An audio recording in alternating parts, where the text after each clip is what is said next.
Imagine... Imagine un manga sur la mort. Un manga sur la mort, mais tu sais, la mort, c'est le thème principal. Genre avec un croque-mort. Mais en fait, faudrait pas que ce soit trop lourd, faudrait pas que ce soit déprimant. Tu sais, faudrait adoucir un peu le truc, donc le croque-mort, ça pourrait être un jeune adulte, c'est le style un peu l'ado blasé dans sa tête, il entre dans l'entreprise de son père par dépit, parce que lui, c'est pas croque-mort qu'il veut faire. Et du coup, on pourrait le suivre dans son métier, mais aussi pour avoir une petite histoire amoureuse, et surtout, on le verrait subir le regard des autres, genre mais t'es un fossoyeur, toi !» Ça, c'est le postulat de départ de toutes nos condoléances. Et ça tombe bien parce que je comptais justement t'en parler.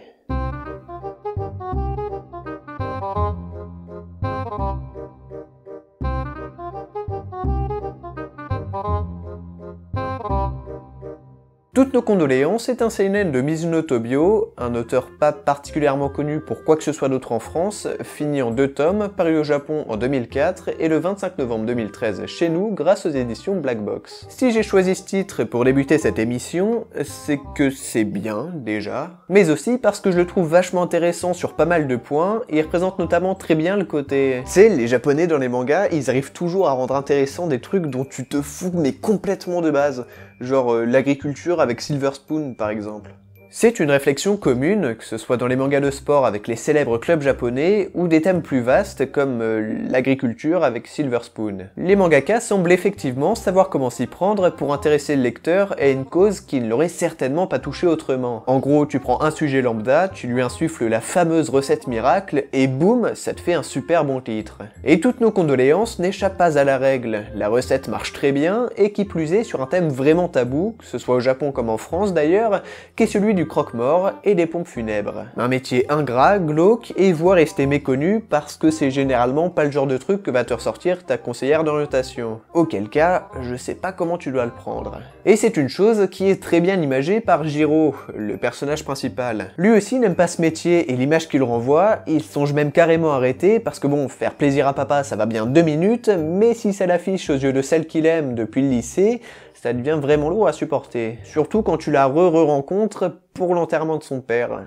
Il y a mieux comme retrouvailles. C'est en ça que je trouve le manga prenant et intelligent. Le protagoniste est dans le même état d'esprit que nous, lecteurs, et a les mêmes a priori négatifs sur son boulot de croque-mort. Le manga ne cherche pas à embellir le commerce mortuaire. Non, c'est fondamentalement morbide, un peu sale et difficile sur de nombreux points. Mais à côté de ça, c'est un travail qui doit être fait. Il faut bien qu'il y en ait pour s'occuper des enterrements, et au fil des pages et des chapitres, on est amené à reconsidérer tout ça, ou au moins à y réfléchir un peu plus. C'est une vraie mise en lumière sur un métier de l'ombre, qui sait être légère quand il le faut, et parfois plus terre à terre pour mieux servir son propos. C'est beau, tristement beau. C'est pas un titre parfait pour autant, on pourrait parler du dessin, mais même si oui, ce n'est pas un modèle de beauté, la construction des chapitres et la mise en page rattrapent suffisamment bien le coup pour rendre la lecture agréable et fluide. En fait, ce que je trouve dommage, c'est que les relations entre les personnages, notamment celle entre Jiro et sa bien-aimée Shiori, ne sont pas très bien exploitées. Je sais pas si de base c'était prévu en 2 tomes, mais pour ces deux-là, y a pas de finalité. Sinon, c'est un format d'à peu près une histoire par chapitre, donc il y a bien à chaque fois un début, un milieu, une fin, mais il y a quand même une intrigue sous-jacente qui lie tout ça, dont notamment la relation entre les deux, dont j'aimerais bien connaître la finalité, un peu.